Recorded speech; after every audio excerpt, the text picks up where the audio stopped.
Bismillahirrahmanirrahim. Alhamdulillahi rabbil alamin.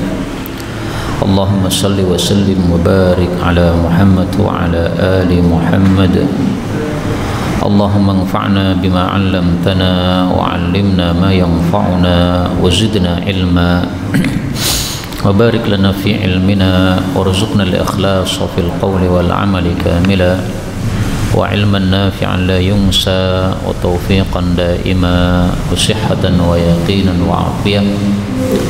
Allahumma iftah lana kulla khair, Allahumma kfina bihalalika an haramik wa aghnina bifadlika amman siwaka, amin ya rabbal alamin. Oh, ini yang bunyi yang kecil nih Pak. Saya paskan yang gede kok orang muni-muni, ternyata yang kecil ini.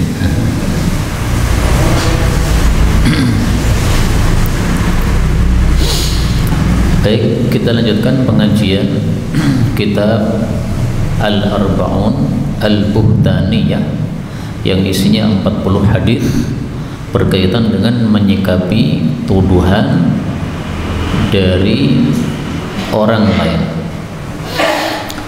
Bab yang ke-6, qaidatun, satu kaidah fi muamalati, untuk bermuamalah atau menyikapi al-muflisin, orang-orang yang bangkrut, yaitu orang-orang yang berbuat dolim kepada kita. An Abi Jurayyin, namanya Jabir bin Sulaimin radhiyallahu anhu, qala qultu, saya berkata li Rasulillah sallallahu alaihi wasallam, i'had ilayya, berilah perintah kepada saya. I'had itu sama dengan mur, ya, berilah perintah atau berilah wasiat kepada saya. Qala, beliau mengatakan, la tasubbanna, betul-betul janganlah engkau mencela ahadan, seorang pun. Qala, dia mengatakan, fama sababtu, maka saya tidak pernah mencela ba'dahu, setelah itu, yaitu setelah sabda Nabi tadi, hurran, kepada orang merdeka, wala abdan, tidak pula kepada budak, wala ba'iran, tidak pula kepada onta, wala syatan, tidak pula kepada kambing. Jadi kita ambil dua pelajaran di sini. Pelajaran pertama, sebaiknya kita menjaga mulut kita dari ucapan celaan, cacian. Sabba ya subuh, itu mencaci atau mencela. Karena ucapan yang keluar dari mulut kita yang tidak baik itu menyebabkan amalan kita jadi ikut tidak baik. Dalilnya apa? Dalilnya kalam Allah Subhanahu wa taala dalam Al-Qur'an. Allah mengatakan, wa qulu qawlan sadidai yuslih lakum a'malakum, ucapkanlah ucapan yang lurus, maka Allah akan perbaiki amal-amal kalian. Ini kalau dibalik, kalau kita ucapannya tidak lurus, maka amalnya pun juga tidak baik. Kemudian faedah yang kedua, cepatnya para sahabat Nabi mentaati Nabi. Begitu disuruh untuk tidak mencela, maka mulai hari itu sudah tidak pernah mencela lagi. Nah, bagaimana dengan kita menyikapi sabda-sabda Nabi SAW? Apakah kita langsung sebagaimana sahabat Nabi, ataukah kita menunda-nunda tidak segera melakukannya? Qala, Rasulullah bersabda, wa ini murun, dan jika seseorang syatamaka, mencaci engkau, wa ayyaraka, dan mencela engkau, bima ya'lamu fika, dengan sesuatu yang dia ketahui pada dirimu, fala tu'ayyirhu, maka janganlah engkau mencela dia, bima ta'lamu, dengan apa yang engkau ketahui, fihi, pada dirinya. Fa innama, maka sesungguhnya tiada lain, wabalu dzalika, akibat dari celaan tadi, alaihi, kembali kepada dirinya. Maksudnya dosanya itu dia yang menanggung. Hadis diriwayatkan oleh Abu Dawud. Kaum muslimin rahimani wa rahimakumullah, ini yang berkaitan dengan bab adalah pada kalimat ini, fala tu'ayyirhu, ada orang mencela kita, sesuatu yang memang kita lakukan, maka kata Nabi, jangan engkau membalas mencela dia dengan sesuatu yang ada pada dirinya. Kalau dikaitkan dengan babnya apa? Sikap kepada orang-orang yang bangkrut, yaitu yang menuduh kita. Orang ngomong betul tentang kita saja, kita tidak boleh apa? Membalas. Apalagi kalau perbuatannya lebih jelek lagi, yaitu menuduh kepada kita, maka sebaiknya untuk tidak kita balas juga. Dan hadis yang semisal ini lafalnya beraneka ragam. Salah satunya ada lafal yang berbeda begini.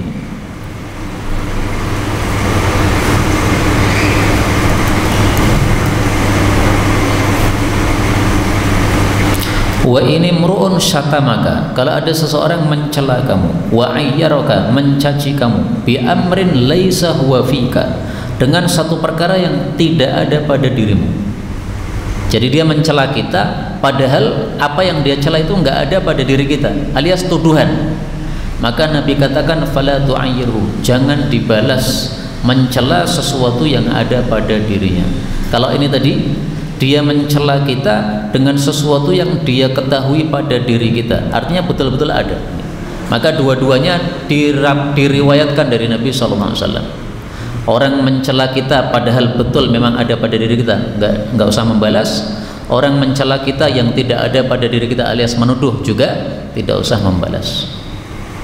Inilah yang paling bagus di dalam menyikapi para muflisin, tidak membalas terhadap celaan mereka. Bagaimana kalau ada orang mencela kita membalas? Sudah disampaikan kemarin bahwa orang membalas itu ada 3 macam. Kalau dia membalas yang setimpal masih boleh. Kalau dia tidak membalas sama sekali maka dia dapat pahala. Kalau dia membalasnya lebih dahsyat maka dia mendapatkan dosa. Maka di sini Rasulullah memberikan tausiah atau memberikan nasihat untuk mengikuti yang lebih baik. Sebagaimana disebutkan di dalam surat Az-Zumar yang sering saya ulang-ulang, Allah Subhanahu wa taala mengatakan alladzina yastami'unal qaula fayattabi'una ahsanahu. Orang yang mendengarkan ucapan lalu mengikuti yang terbaik. Orang dicela ada 3 kemungkinan. Nah, dari 3 kemungkinan ini mana yang terbaik? Kalau kita milih yang terbaik, maka itulah yang mendapatkan kabar gembira. Ulaikal ladzina hadahumullah, yang dikasih hidayah oleh Allah. Wa ulaika humul albab, mereka orang-orang yang memiliki pikiran. Karena itu sebisa mungkin ya, ada celaan nggak usah dibalas, diam aja. Kemudian bab yang ke-7, hal yajuzu, apakah boleh ad-du'a, mendoakan ala, atas kejelekan al-muflisin, orang-orang yang bangkrut, yaitu yang menuduh. Kata-kata doa ini kalau disambung dengan ala itu artinya doa yang jelek. Kalau disambung dengan li itu artinya doa yang baik. Maka terjemahnya di sini ad-du'a'u ala, mendoakan kejelekan kepada orang-orang yang menuduh kita. Boleh atau tidak? Nah, jawaban untuk pertanyaan ini kita dapatkan dalam hadis berikut ini. An Jabir bin Samurah radhiyallahu anhu. Fi qissati Sa'd bin Abi Waqqas, tentang kisahnya Sa'ad bin Abi Waqqas. Siapa dia? Termasuk 10 orang yang dijamin masuk surga. Salah satunya Sa'ad bin Abi Waqqas. Bayangkan Pak, orang dijamin masuk surga tapi dicela, dituduh. Ada kasusnya begitu. Qala dakhala, telah masuk Umar, Sayyidina Umar waktu itu jadi khalifah, masjidan, satu masjid, li Bani Abs, miliknya Bani Abs. Jadi zaman dulu masjid itu namanya adalah siapa kabilahnya yang ada di situ. Kalau kabilah Jawa ya berarti masjid orang-orang Jawa. Kabilah Bani Abbas ya masjid Bani Abbas. Enggak seperti sekarang ya, Masjid Mujahidin, Masjid Mutakin, Masjid Abror, macam-macam namanya. Kalau zaman dulu namanya kabilahnya saja. Faqama, maka berdirilah qarajulun, seseorang minhum dari Bani Abbas, yuqalu lahu, yang namanya Usamah bin Qatadah. Yukna, yang nama kunyahnya Aba Sa'dah. Jadi orang Arab punya nama asli dan nama kunyah. Kenapa? Karena nama kunyah itu bagi bangsa Arab sebagai penghormatan. Kalau panjenengan memanggil seseorang pakai nama Abu dalam bangsa Arab, itu sama dengan apa? Menghormati. Kalau di Indonesia kan enggak kan? Ya nama Abu atau nama asli sama aja. Seperti orang Arab kalau kita pegang jenggotnya itu menghormati, Pak. Ketemu syekh, nah, pegang jenggotnya menghormati. Untuk orang Arab ya. Orang Jawa kurang ajar banget nih. Misalnya Ustadz Abu ngajar ke sini, kemudian kita ngasih teh di sini sambil megang jenggotnya, kurang ajar banget. Demikian juga megang kepalanya. Nah, itu untuk orang Arab itu memuliakan. Jadi syekh itu biasa datang, kemudian muridnya pada ngerumuni, kemudian kepalanya dipegang, dicium, itu biasa. Kepalanya dipegang gini. Tapi jangan dipraktekkan untuk orang Indonesia, nggak cocok. Qala, dia mengatakan, amma adapun il nasyattana, kalau kamu bertanya kepada kami.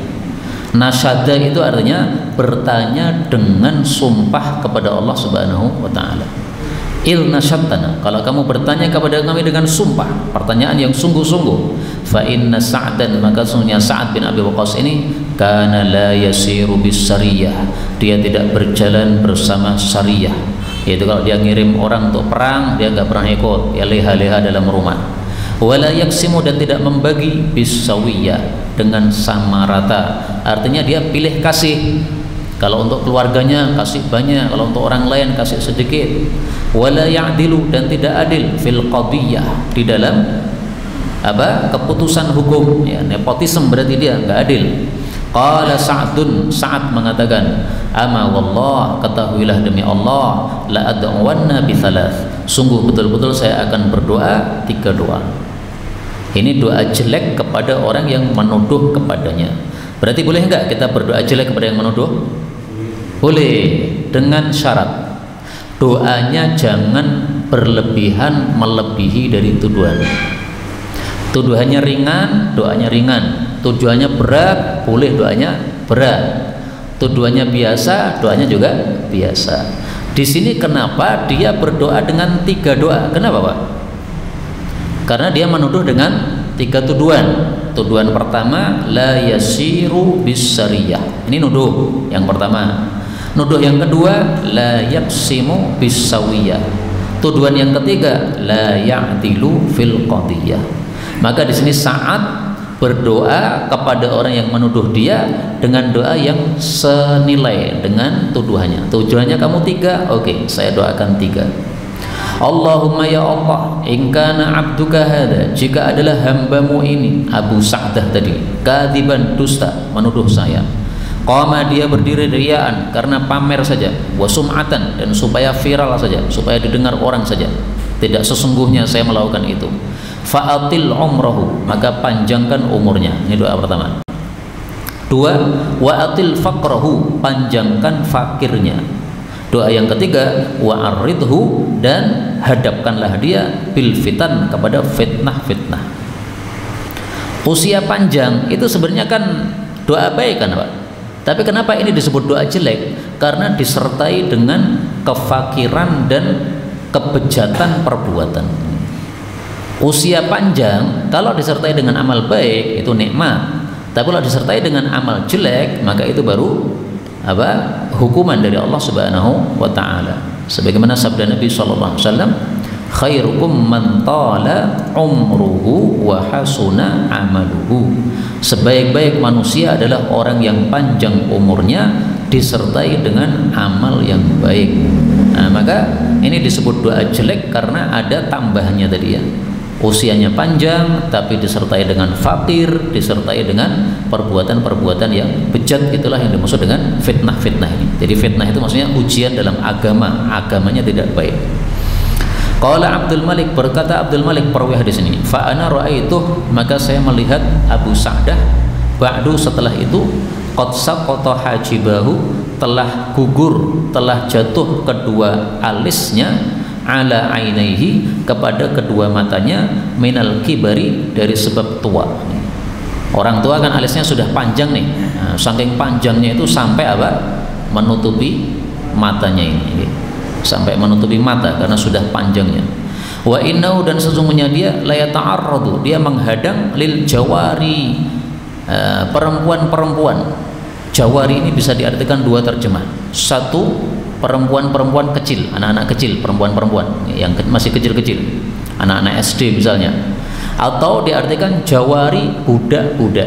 Maka jariyah itu bisa punya 2 makna. Nah, ini yang dimaksud yang bagaimana, wallahu alam.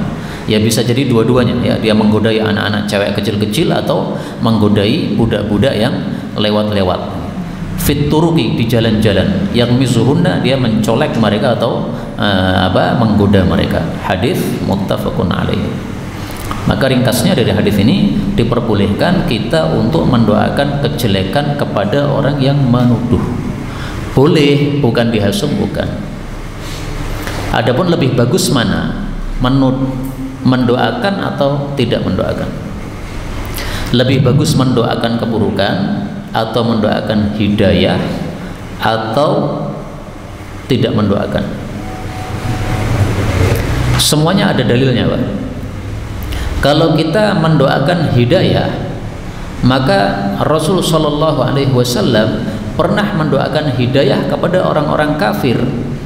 Rasul Shallallahu Alaihi Wasallam disuruh mendoakan kepada suku Daus yang mereka kurang ajar terhadap kaum muslimin. Maka Rasulullah mengatakan, Allahumma hdi Dausan wa'ti bihim. Ya Allah, berilah hidayah kepada Daus dan datangkanlah mereka ke sini masuk Islam. Dikabulkan oleh Allah, masuk Islam. Ibunya Abu Hurairah itu suka mencela Rasul sallallahu alaihi wasallam. Maka Abu Hurairah tidak mendoakan kejelekan kepada ibunya, Rasulullah juga tidak mendoakan kejelekan kepada ibunya, justru sebaliknya, didoakan hidayah.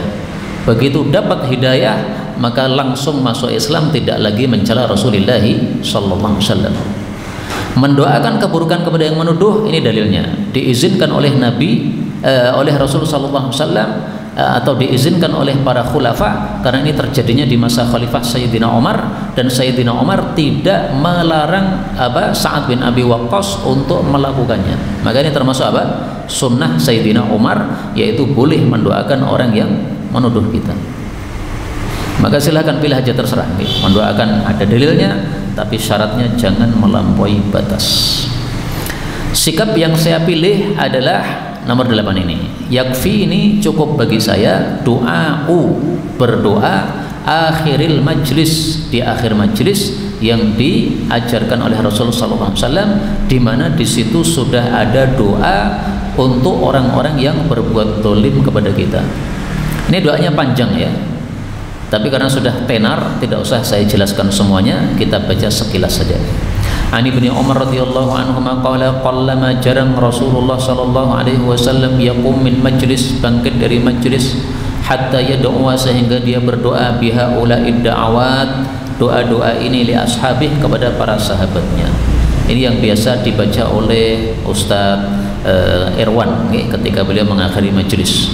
Allahumma qsim lana min khasyatika, ya Allah bagikanlah kepada kami rasa takut kepada Engkau, ma yahulu bainana wa baina ma'asik, yang bisa menghalangi antara kami dengan maksiat kepadamu. Wa min ta'atika, dan berilah kepada kami ketaatan kepadamu, ma tuballighuna bihi jannatak, sesuatu yang bisa menyampaikan kami ke surgamu. Jadi untuk mencapai surga kuncinya taat kepada Allah. Wa minal yakin, dan berikanlah yakin, ma tuhawwinu bihi, apa yang kau meringankan dengannya, alaina, kepada kami, musibah di dunia, musibah-musibah di dunia. Jadi musibah supaya ringan gimana? Yakin sama Allah, yakin ada pahala tentang musibah tadi, jadi ringan. Wa mati'na, dan berilah bekal kepada kami, dan berilah kesenangan kepada kami, bi asma'ina, dengan telinga kami, absarina, mata kami, quwwatina, kekuatan kami, ma'ahyaitana, selama Engkau menghidupkan kami. Maksudnya disehatkan matanya, disehatkan telinganya, disehatkan kekuatannya, sehingga sampai mati pun masih bisa menggunakan anggota-anggota tubuh tadi. Waja'alhu, dan jadikanlah dia ini kembali ketiga tadi, asma'ina, absarina, quwwatina, jadikanlah itu semuanya al-waritha minna, yang mewarisi dari kami. Ini kalimat yang susah dipaham, sehingga para ulama menjelaskan maksudnya adalah mewarisi dari kami, maksudnya dia awet sampai kita mati. Nah, awetnya sampai kita mati seolah-olah dia mewarisi kita, jadi seolah-olah saja. Maka intinya kita minta kepada Allah kesehatan mata, kesehatan telinga, kesehatan kekuatan sampai mati. Itu maknanya. Kemudian yang berkaitan dengan bab ini, waj'al tha'rana 'ala man dhalamana, dan jadikanlah pembalasan kami mengenai orang-orang yang zalim kepada kami. Nah, maka menurut saya tidak usah kita mendoakan jelek kepada orang yang menuduh kita, karena toh di akhir majlis pun kita sudah berdoa doa yang umum, yang doa umum ini sudah mengenai orang-orang yang mendolimi kita. maka tidak perlu kita nambah doa lagi karena sudah apa? Sudah tercakup doa ini. Ini fikih yang saya pakai, nah, tapi terserah panjenengan. Karena panjenengan mendoakan keburukan juga boleh. Wangsurna, dan tolonglah kami ala man adana, kepada siapapun yang memusuhi kami. Wala taj'al musibatana fi dinina, jangan engkau jadikan musibah pada agama kami, tapi musibah pada dunia saja. Wala taj'alid dunya, janganlah kau jadikan dunia akbar hammina, paling besarnya keinginan kami. Wala mablagha ilminya, puncak ilmu kami.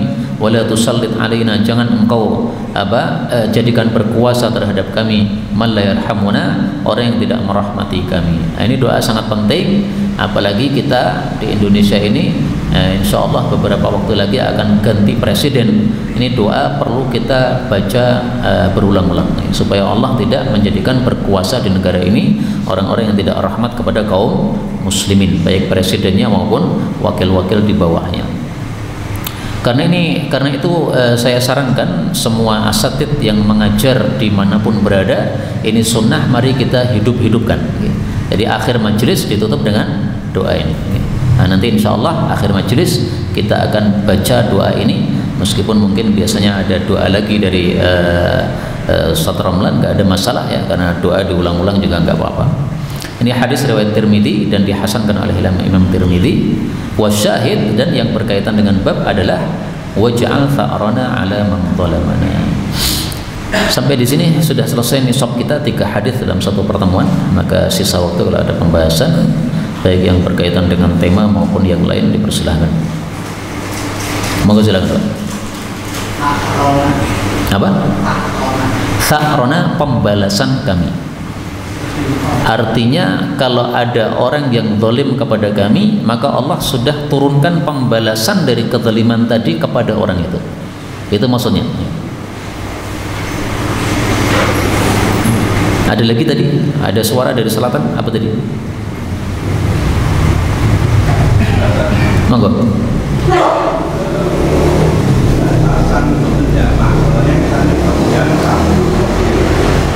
Dan setelah sholat kan ada yang belum selesai sholat maghrib misalnya, kita menunggu itu ada rasanya tidak sholat kita itu terpikir tidak terputus atau mau menunggu jam. Jadi menjamak karena apa ini Pak? Safar, karena hujan? Oh, karena safar. Jadi setelah sholat maghrib pengen menjamak ternyata tidak bisa ya, karena masih banyak orang gitu. Ada temen yang ada yang belum selesai. Oh, belum selesai. Okay. Nah, kalau sebabnya cuma itu, silahkan antum tetap menjamak langsung tanpa menunggu orang-orang yang telat. Karena yang telat tadi nanti bisa nyusul pada jamaah kita. Karena syaratnya jamaah itu harus mualat, harus berkesinambungan. Tidak boleh jamaah antara maghrib dengan isya apabila di waktu yang pertama ada jeda waktunya yang lama. Kalau jedanya hanya sebentar gak ada masalah. Jadi misalnya setelah kita jamaah sholat maghrib, kemudian kita mundur untuk cari tempat yang kosong. Nah, mundurnya kan ada jedanya, gitu. Tapi kan sedikit, gak ada masalah.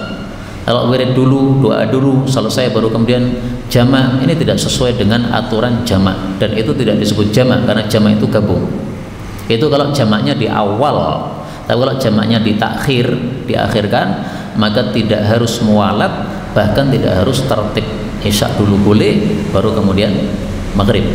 Tapi kalau jamaahnya di awal, maka syaratnya harus 2, harus mualat, harus berkesinambungan, harus tertib, harus urut. Maghrib dulu baru isya. Monggo Pak.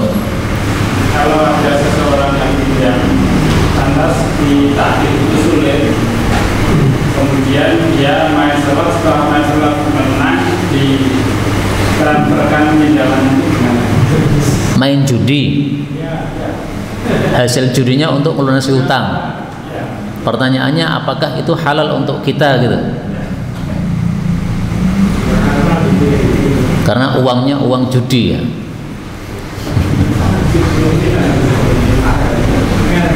Yang zahir bagi saya, wallahu a'lam, untuk kita halal, untuk dia haram. Kenapa? Karena dia mendapatkannya secara judi, adapun kita mendapatkannya secara nyaur utang. Wallahu a'lam. Saya belum pernah membacanya. Ini yang zahir saja bagi saya. Wallahu a'lam. Monggo. Setelah sholat misalnya maghrib dan isya lagi sholat sunnahnya itu atau dalam isya atau Setelah isya salat sunnah ba'diyah sama maghrib dan isya. ya. Setelah sholatnya dijama' antara maghrib dengan isya, kita bebas mau salat sunnah boleh, mau tidak salat sunnah juga boleh. Adapun sebagian orang mengatakan tidak ada salat sunnah setelah salatnya dijama', kemudian membaca hadis riwayat Bukhari. Itu sebenarnya hadis yang riwayat Bukhari itu adalah jamaknya Nabi pada saat safar, bukan pada saat apa? Hujan. Maka kalau jamaknya karena hujan, setelah hujan kemudian panjenengan salat ba'diyah isya, tidak ada masalah. Karena salat ba'diyah tidak gugur gara-gara apa? Jamak. Tidak gugur. Ada lagi yang lain? Sholat sunnah itu abdulnya di rumah.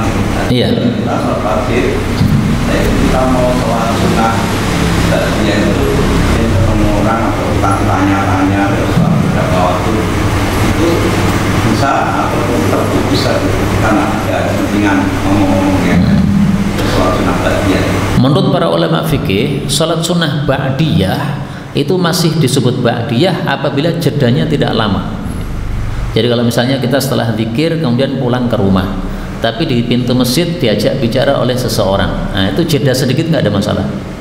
Tapi kalau pulang dari masjid kemudian mampir dulu, mangan, ngopi, wes warak, wes gelegaan, baru pulang ke rumah, nah itu sudah bukan ba'diyah lagi.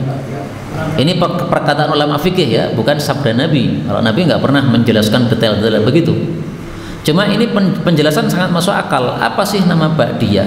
Ba'diyah itu diambil dari kata ba'da, setelah. Maka kapan disebut ba'diyah? Ketika masih nalar disebut setelah. Habis sholat kemudian pulang sholat sunnah, nah itu masih setelah. Tapi habis 1 jam itu bukan setelah lagi namanya. Itu sudah pisah, sudah pisah lama. Maka ringkasnya kalau jedanya sedikit nggak ada masalah. Diajak bicara nggak apa-apa, menjawab nggak apa-apa, nggak ada masalah. Ada lagi? Oke, silakan Pak. Sekarang musim hujan, andaikan dulu awal Jumatan itu kemudian bulan hujan, sebaiknya itu dijama' atau tidak? Sebaiknya jamak atau tidak kalau hujan pada sholat Jumat? Kalau madhab Syafi'i boleh jamak Jumat dengan asar. Kalau madhab Hambali tidak boleh jamak antara Jumat dengan asar. Nah maka menurut saya, wallahu a'lam, kalau panjenengan hidup di madhab Syafi'i, ya silahkan kalau jamak. Tapi kalau hidup di madhab Hambali, maka sebaiknya tidak jamak. Nah, yang susah itu kalau hidup di Mantung, Pak. Madhabnya racetro nih ya. Makanya pertanyaan Ustaz Arman ini saya nggak bisa jawab nih. Sebaiknya gimana? Saya nggak bisa jawab. Karena madhabnya nggak jelas, Ustaz.